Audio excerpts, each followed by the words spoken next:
My love, before I say anything else, I need you to sit with me here for a moment. Not in urgency, not in fear, just here. The way people sit together late at night when the world has finally stopped asking things of them, when no one is performing, when nothing needs to be fixed yet. I'm not about to confess something dramatic. I'm not about to drop a truth like a stone and watch it ripple. What I'm about to say is quieter than that, softer. And maybe that's why it matters more. I've carried these words for a long time, not in my mouth, but in my body. In the pauses between sentences, in the moments when I almost said something and chose silence instead. In the way I looked at you sometimes and then looked away, not because I didn't want to be seen, but because I didn't yet know how to speak from the place this comes from. This isn't about one moment. It's about accumulation. It's about all the ordinary days that added up to something I can no longer ignore.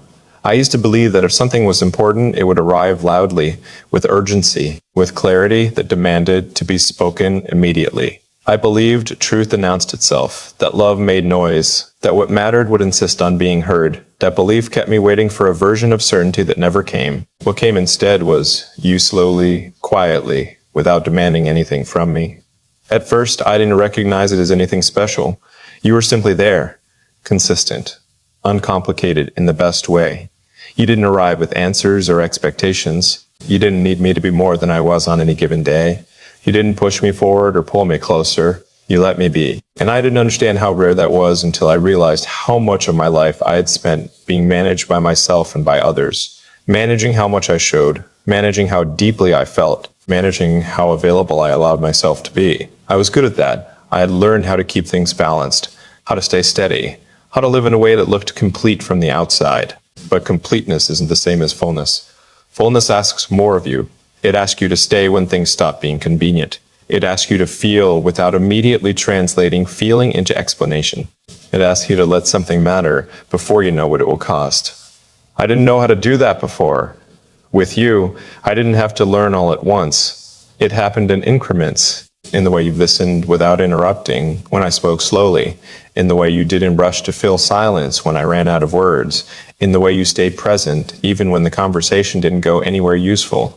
At some point, though, I can't tell you exactly when I stopped preparing myself to leave moments early.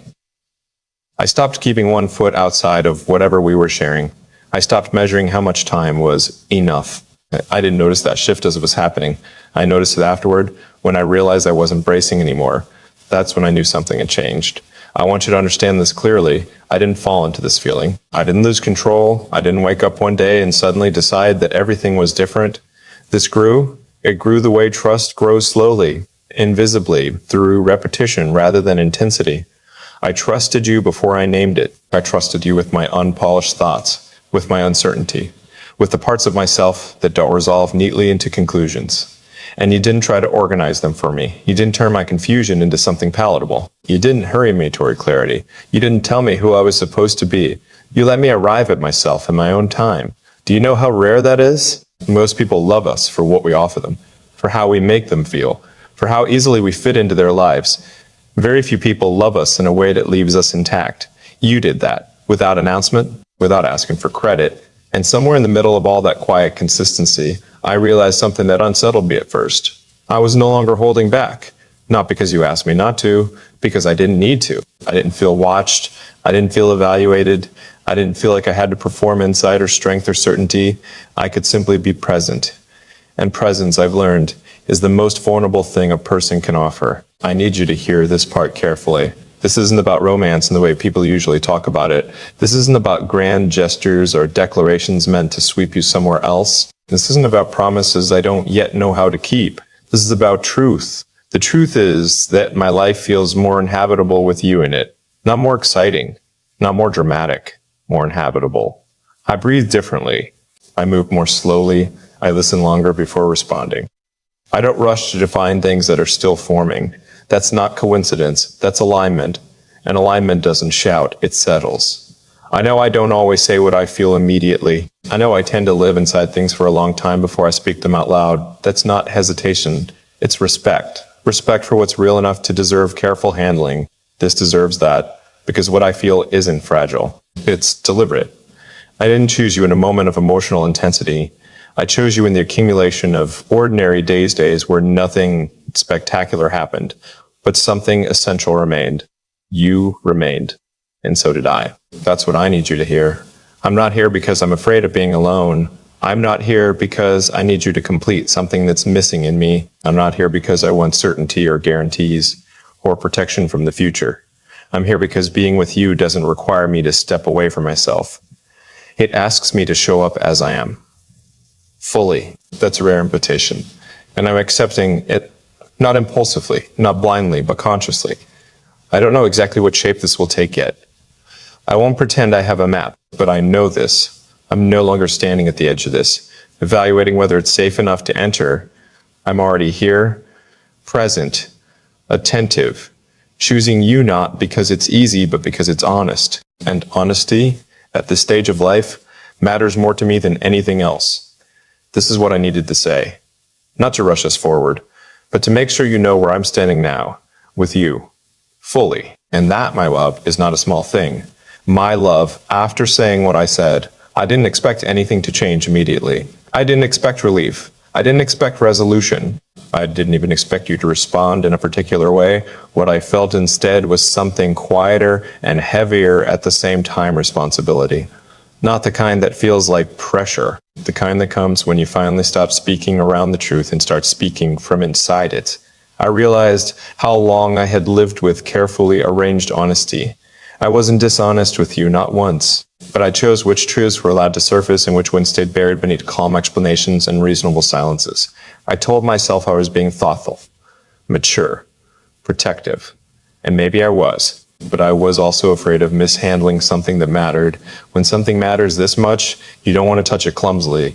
You don't want to rush it into words that aren't strong enough to carry it. You don't want to say too much and discover later that the truth was smaller, or say too little and realize you left something essential unspoken. So I waited. I waited until the truth no longer felt fragile. That's the part I need you to understand now. What I feel didn't arrive suddenly. It didn't interrupt my life. It didn't take me over. It integrated itself slowly, patiently, into who I already was becoming. And once it integrated, it stopped asking permission. I noticed it in small ways at first, in how my days began to orient themselves differently, in how I didn't resent slowing down anymore, in how your presence, whether physical or remembered, didn't distract me from my life, but somehow made it feel more coherent. I didn't lose myself in you. I found a steadier version of myself beside you. That distinction matters to me more than you know. For a long time, I believed love meant distortion, that it bent you out of shape, made you reckless, softened edges you needed to survive. I had seen that happen to others, and once painfully to myself. So I learned to love carefully. I learned to keep a part of myself untouched. What I didn't realize was that untouched can quietly become unreachable. With you, that unreachable part came back into reach, not because you demanded it, but because you made room for it. Room is different from invitation.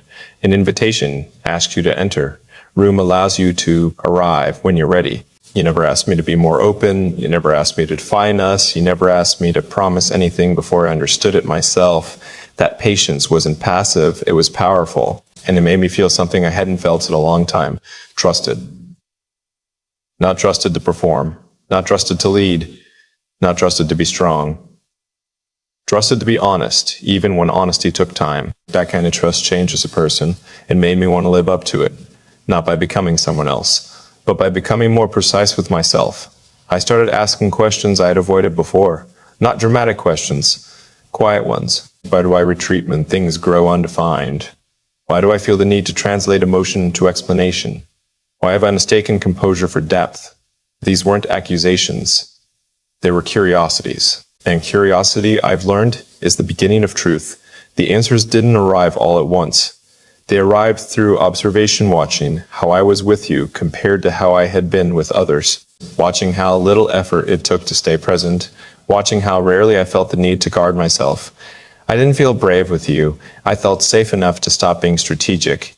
That might be the most important thing I've ever learned about love, because strategy keeps you protected, but it also keeps you separate. I don't feel separate with you. I feel distinct, but not distant. I don't dissolve into you. I don't disappear. I don't abandon my life or my sense of self. I remain fully, and I allow you to remain too. Side by side. That's not something I could have imagined 20 years ago. Back then, I thought love had to feel like momentum, like being swept somewhere, like urgency disguised as passion. I thought if it didn't feel intense, It must not be real. What I know now is that intensity is easy. Depth is harder. Depth requires patience. It requires endurance. It requires the willingness to stay when nothing is being decided yet. You stayed. So did I. And in that staying, something solid formed. I don't want you to think this is a speech about forever. I don't believe in making promises that outrun understanding. What I believe in now is alignment. How something fits into your life without forcing you to rearrange yourself unnaturally. You fit, not into a fantasy, into my real life, into my real pace, into my real silences, into the parts of me that don't shine but endure. That's where love lives when it's honest. I've also learned something humbling. Saying this out loud doesn't make it complete. Truth doesn't end when it's spoken. It begins. Now comes the part where I live in a way that matches what I've said, where my actions don't contradict my words, where my presence remains consistent even when things feel ordinary, even when novelty fades, even when life pulls in different directions. That's the part I'm ready for, not because I have certainty, because I have intention. Intention to stay present. Intention to listen without fixing. Intention to speak when silence would feel like avoidance. Intention to choose you not once but repeatedly in small, unglamorous ways. This isn't romance as spectacle. This is love as practice. And practice doesn't promise perfection. It promises effort. I'm willing to offer that. I'm willing to be seen in the slow unfolding of who I am, not just in moments of clarity. I'm willing to let you see the parts of me that don't resolve neatly, that take time, that need patience rather than answers. Because you've shown me that patience doesn't weaken connection. It strengthens it. If you take nothing else from what I'm saying, take this. I'm not here by accident. I'm not staying out of habit. I'm not speaking now because I'm afraid of losing you. I'm speaking because what we have deserves accuracy, not exaggeration, not restraint, but truth spoken at the pace it can be carried. This is me carrying it carefully, open-handed, with respect for what's real and what's still becoming. I don't need to know where this ends to know that it matters. I only need to know that I'm here awake, present, and no longer holding part of myself back out of fear. And I am with you. That's what I need you to hear next. My love, there's something that happens after truth is spoken out loud for the first time. It doesn't bring clarity the way people expect. It doesn't settle everything into place or quiet every question. What it does instead is expose the space between intention and practice. That space is where I am now, and I want to stay honest about it. After I told you what I did, I didn't feel lighter. I felt aware of how words change the ground beneath your feet. Once something is said, you don't get to pretend it lives only inside you anymore. It enters a shared world. It becomes something you have to live up to, not dramatically, but consistently. Consistency is harder than confession. I've been thinking about that a lot. Confession is a moment. Consistency is a discipline. I realized how easy it would be to let those words become symbolic, to let them sit beautifully between us without allowing them to change anything concrete. I've seen people do that. Say the right things, mean them sincerely, and then continue living in ways that quietly contradict them. I don't want to be that person, so I started paying closer attention to myself, not with suspicion, but with care, watching how I show up when I'm tired, how I respond when I don't have the energy to be thoughtful, how I behave when nothing emotional is happening at all. Because love doesn't live only in charged moments, it lives in the ordinary. And the ordinary is where I've spent most of my life hiding parts of myself in plain sight. I've always been good at competence, at being reliable, at being the person others can lean on without worrying that I'll fall apart. That skill served me well. It built a life that works. But competence can become a shield. It can keep people from seeing where you actually live. With you, I don't want to live behind that shield. I noticed how often, even now, my instinct is to soften things before they reach you, to pre-process my thoughts, to deliver them in a way that feels clean and resolved. Not because I think you can't handle complexity, but because I'm used to being the one who handles it first. That habit runs deep. It comes from a long time ago, from learning that being composed kept things stable, that if I carried my own weight quietly, no one else had to, that needing less made me easier to stay with. But ease isn't the same as intimacy. Intimacy requires friction sometimes, not conflict but contact. Contact with parts of each other that are already arranged neatly. I'm learning how to let that contact happen without rushing to tidy it. That's new for me. There are moments now when I catch myself wanting to step back into old patterns, moments When I want to retreat into silence, not because I need space, but because I don't yet know how to articulate what I'm feeling. Before I would have called that wisdom. Now I ask myself a harder question. Is this silence serving truth or protecting comfort? Sometimes the answer is still silence, and that's okay, but sometimes it isn't. And in those moments, I choose to stay present, even when my words feel unfinished. I choose to speak imperfectly rather than not at all. I choose to let you see the process instead of only the conclusion. That choice costs me something. It costs me control. Control over how I'm received. Control over timing. Control over the illusion that I always know where I'm going emotionally. But what I gain feels worth it. I gain honesty and motion. I gain the relief of not having to arrive fully formed before I show up. I gain a version of myself that feels more alive, less curated, less careful, more real. I want you to know something important here. This isn't me struggling with doubt about you. It's me learning how to stand inside certainty without turning it into rigidity. Certainty doesn't always look like confidence. Sometimes it looks like commitment to showing up even when clarity hasn't arrived yet. That's what this feels like. I'm not uncertain about what you mean to me. I'm learning how to let that meaning exist without turning it into something static. I don't want to freeze it into a definition that feels safe but lifeless. I want it to breathe. And breathing things require space. That means there will be days when I'm quieter, not distant, but inward. Days when I'm still integrating what I feel into how I live. Days when my presence is steady, but not expressive in the way people expect love to look. I need you to hear this part without interpreting it as withdrawal. When I'm quiet, it is an absence. It's attention turned inward so I can come back honest rather than reactive. I spent too many years reacting either by pulling away or by over-explaining. Neither of those is what I want with you. What I want is rhythm. A rhythm where we don't panic when things slow down, where we don't rush to fill space with reassurance, where we trust that staying doesn't require constant proof. Trust is a strange thing. It doesn't announce itself. It accumulates. And I trust you enough now to let you see me learning, not just knowing. That's vulnerable in a way I wasn't prepared for earlier in my life. Earlier, I wanted to be admired. Now, I want to be understood. And understanding takes time. It also takes courage, the quiet kind. The kind that doesn't look like risk from the outside, but feels like standing without armor on the inside. There are nights when I replay conversations not to judge them, but to notice where I almost disappeared, where I almost defaulted to being agreeable instead of being accurate, where I almost chose ease over truth. I don't beat myself up for those moments. I use them. They teach me where my edges still are. And I want you to know that I'm not asking you to carry this process for me. I'm not asking you to reassure me or guide me or wait patiently while I figure myself out. I'm already doing the work. I'm telling you because I believe transparency is part of staying aligned. I believe love deserves context, not just emotion. Context helps you understand why someone moves the way they do. So here's my context. I'm learning how to love without disappearing into control or disappearing into silence. I'm learning how to let something matter without trying to master it. I'm learning how to stay present even when the future hasn't made up its mind yet. And I'm choosing to learn all of that with you in my life, not somewhere off to the side where it can't affect anyone. That's not casual. That's intentional. I don't expect perfection from myself, and I don't expect it from you. What I expect, what I commit to, is honesty that keeps pace with growth. If something changes in me, I will tell you. If something confuses me, I won't hide it behind distance. If something feels fragile, I'll treat it gently instead of ignoring it. That's how I want to love now. Not loudly, not dramatically, but accurately. I know this kind of love doesn't photograph well. It doesn't translate easily into stories people like to tell. It doesn't rush toward milestones or declarations that make things feel secure. But it lasts. It lasts because it's built from attention, not fantasy. From choice, not momentum.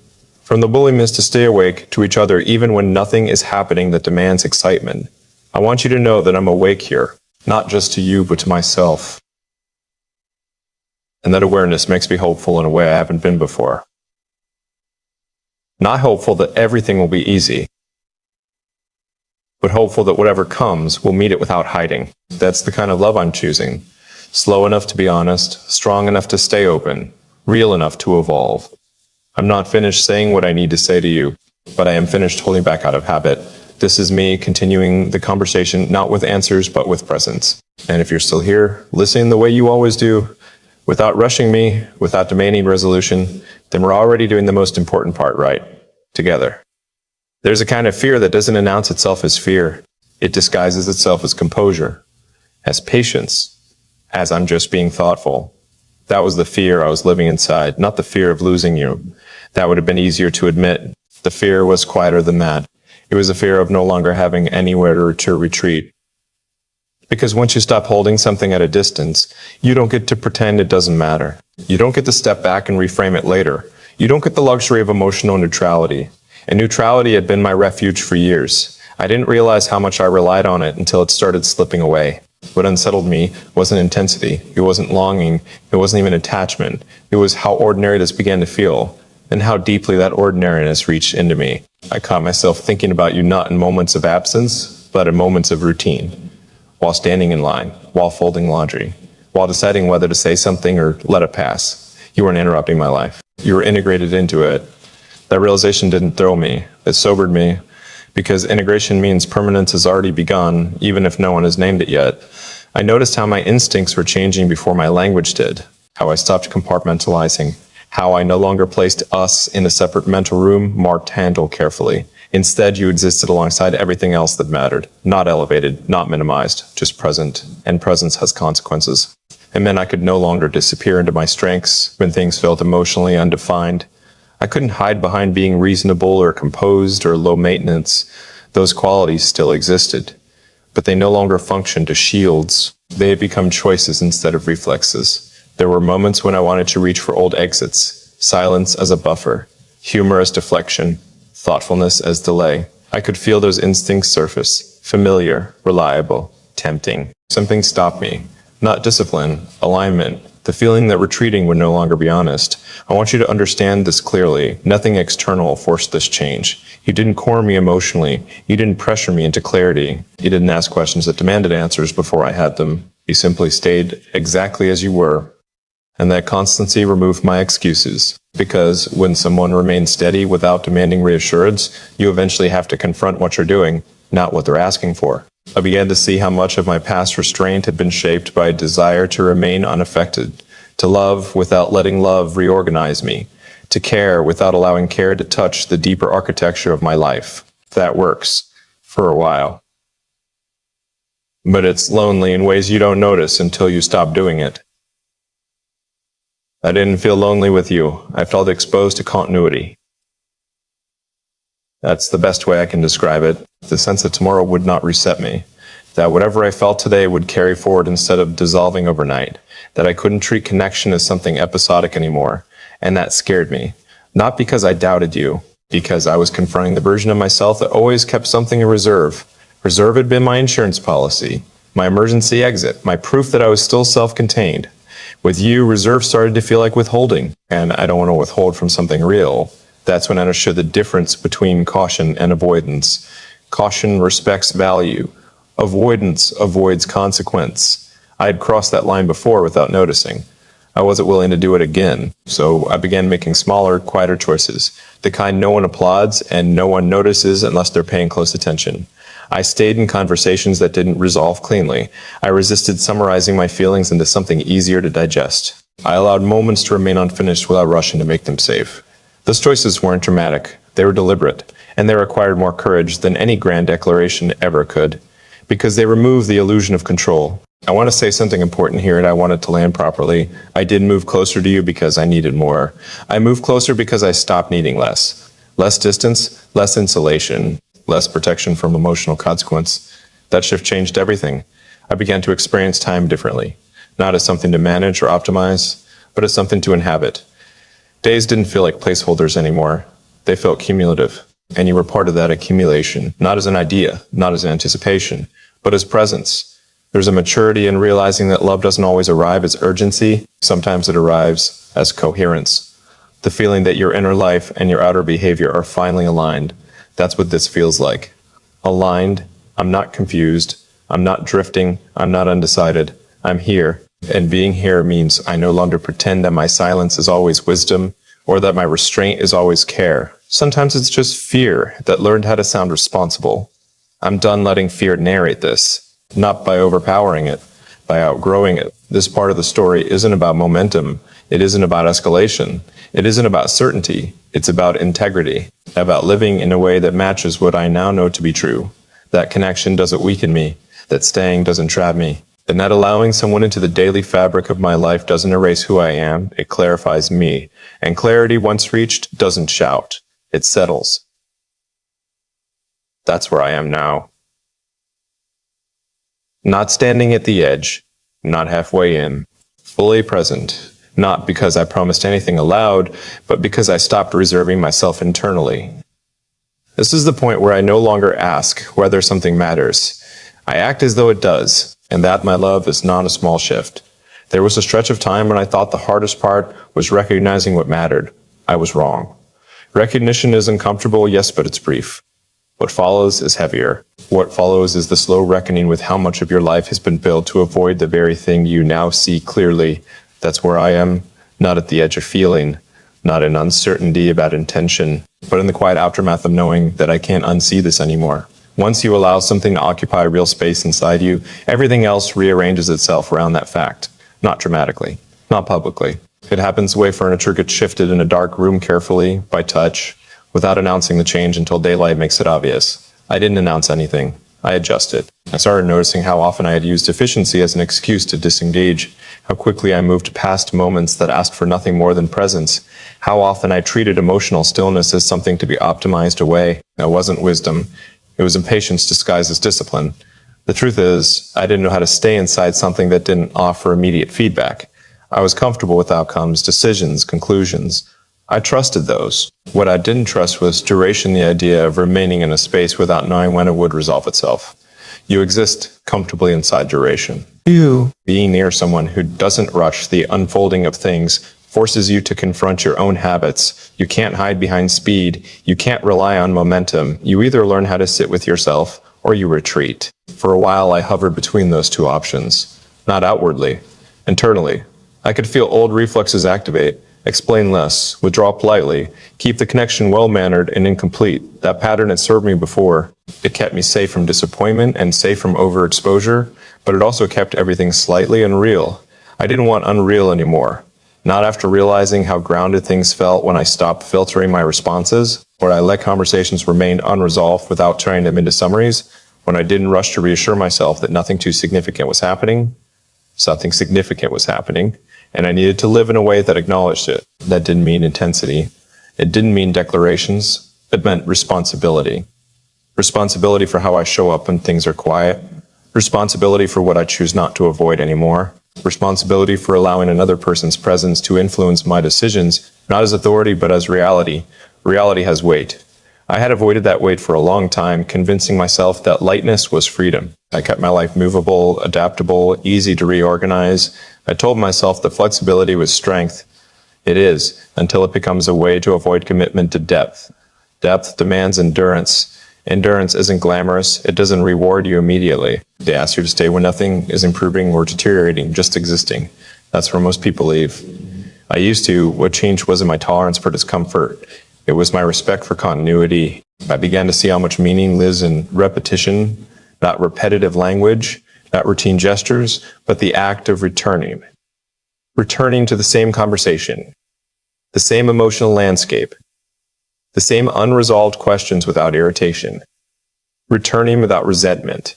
That ability doesn't come from patience, it comes from acceptance. Acceptance that some things don't move quickly because they're not meant to be rushed. Acceptance that the value of a connection isn't measured by how efficiently it progresses, but by how honestly it holds. Holding is work, not heavy labor, sustained effort. I don't think I understood sustained effort before this. I understood burst of focus. I understood commitment in projects, in responsibilities, in goals. Emotional endurance was different. It didn't respond to pressure or planning. It required consent, and I gave it. Not once, repeatedly. I noticed how I stopped preparing explanations in advance, how I let thoughts arrive without immediately organizing them, how I allowed myself to be present without knowing how I would frame the experience later. That was uncomfortable, because framing had always been my defense. If I could narrate something, I could manage it. If I could explain it, I could keep it contained. This didn't want to be contained, it wanted to be lived. I also noticed how my sense of time changed around this. Days didn't feel like stepping stones anymore. They felt connected. What happened yesterday didn't disappear overnight. It carried into the present in small ways. Tone, patience, attention. I didn't feel consumed. I felt anchored. Anchors are restrictive, they prevent drift. Drift had been my silent companion for years. I moved forward, yes, but without letting anything root deeply enough to alter my trajectory. Now something had, and that alteration wasn't dramatic, it was directional. I stopped orienting myself away from vulnerability.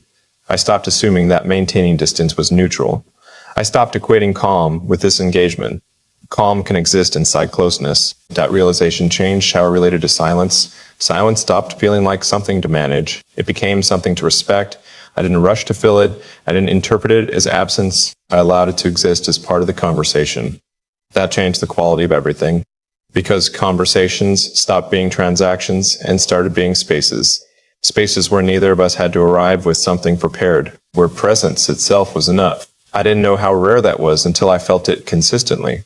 Consistency is the part people underestimate. It's easy to be present once. It's harder to remain present when nothing new is happening. That's where I used to disengage. Now I stay. Not because I'm trying to prove anything, because leaving would feel false. False to the way my inner life has reorganized. False to the person I'm becoming. False to the clarity I didn't know I was missing until it arrived. Clarity doesn't always feel sharp. Sometimes it feels settled. This feels settled. Not finished. Settled. I'm not waiting for the next moment to tell me what to do. I'm not anticipating a turning point that will justify what I already know. I know enough. Enough to behave differently. Enough to stop hedging. Enough to allow influence without fear.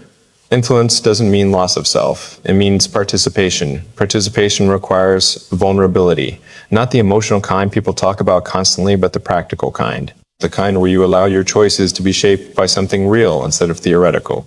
My choices are different now. Subtly. I protect time differently. I prioritize conversations that don't go anywhere quickly. I resist the urge to resolve things prematurely. I don't downgrade significance to make it easier to carry. I carry it properly. That's the difference. Carrying something properly doesn't mean it becomes heavy. It means you stop dropping it every time it inconveniences you. I don't drop this, not because I'm afraid to lose it, because I respect it. Respect is quieter than desire.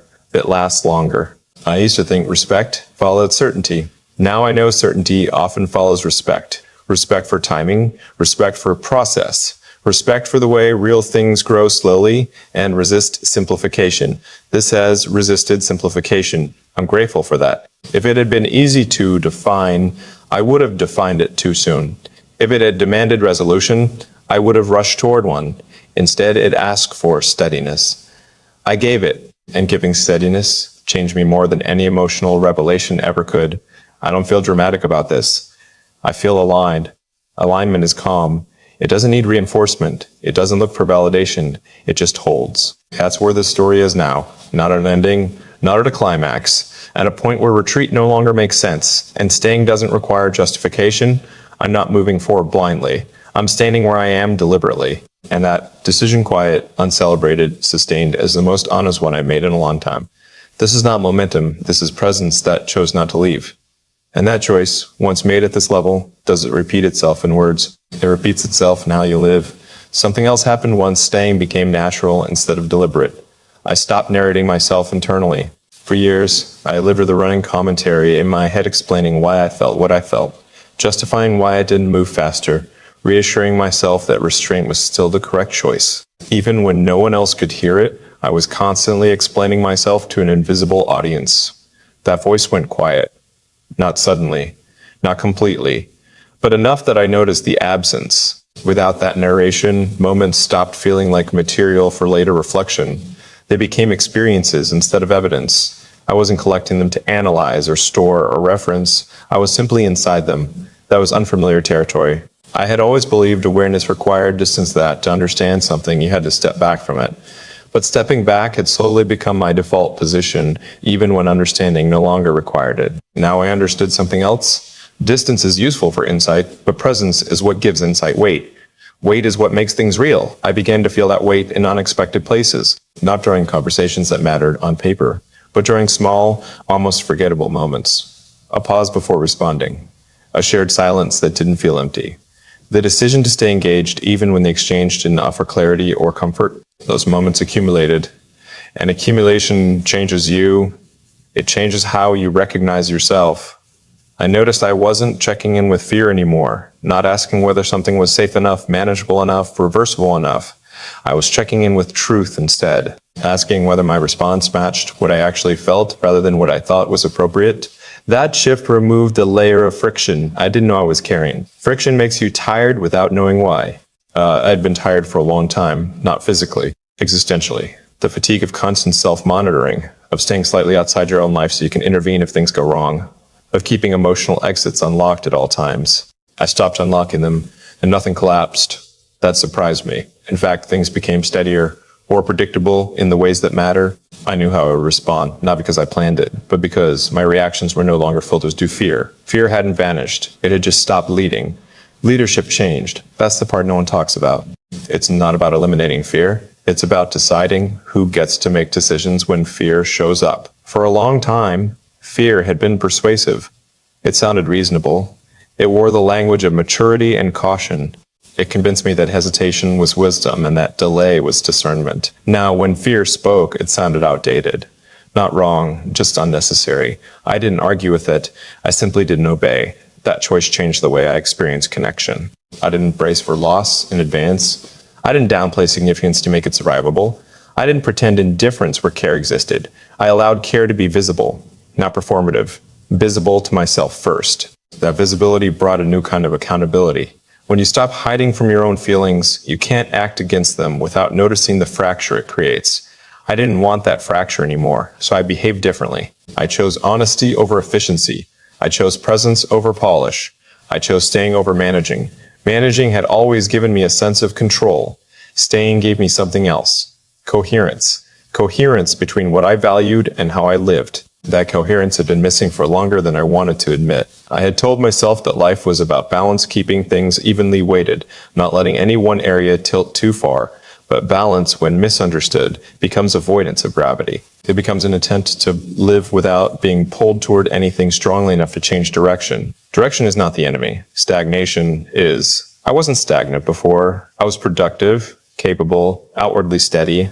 But inwardly, I had been circling the same emotional ground, mistaking motion for progress. This broke the circle. Not with speed, with commitment.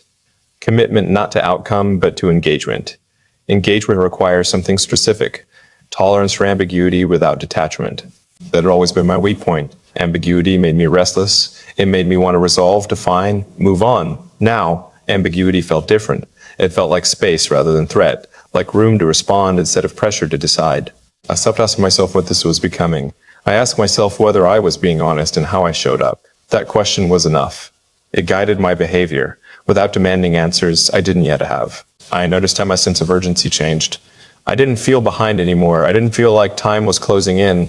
I wasn't measuring progress against imagined timelines. Timelines had always been external. This was internal. I trusted the pace because it matched the depth.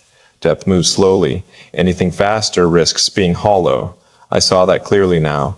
I also realized something humbling. I had underestimated how much my earlier restraint affected others.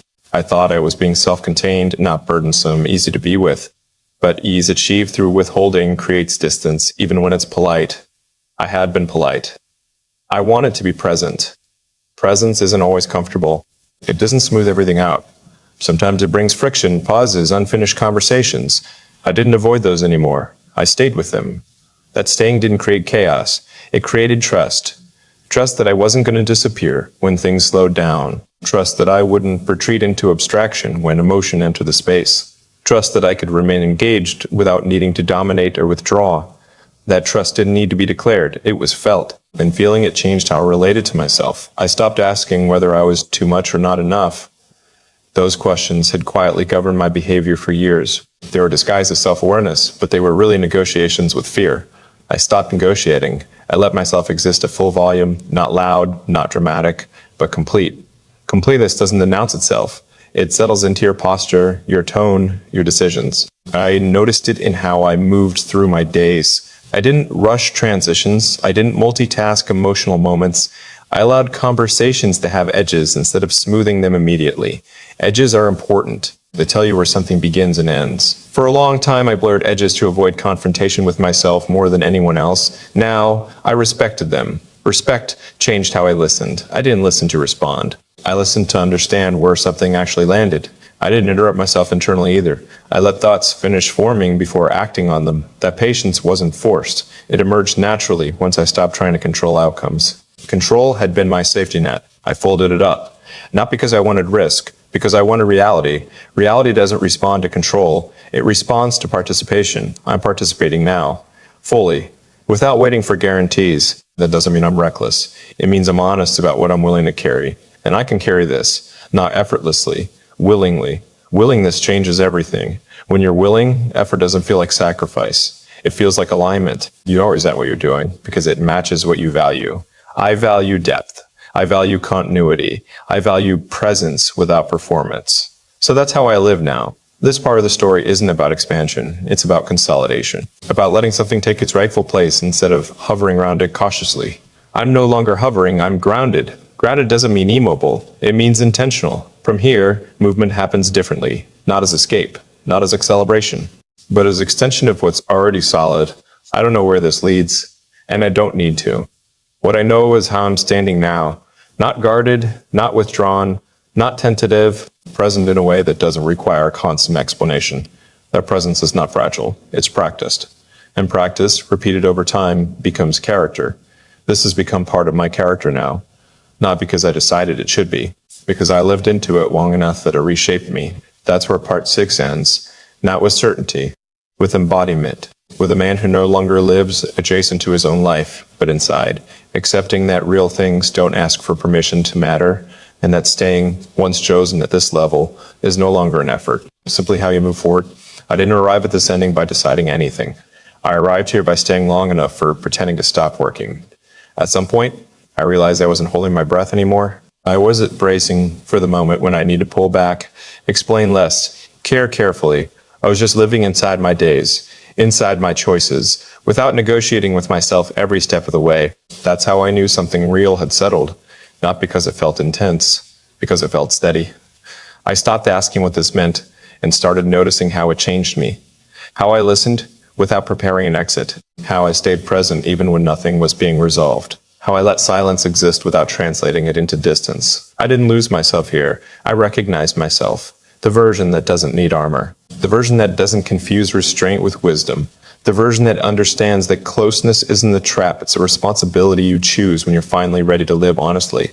This ending isn't about certainty or promises, it's about alignment, about standing where I am without stepping back out of habit, about letting what matters shape how I move forward instead of keeping it safely at a distance. I didn't rush to get here, that's why I trust it. And that's why, for the first time in a long while, staying doesn't feel like a risk, it feels like home.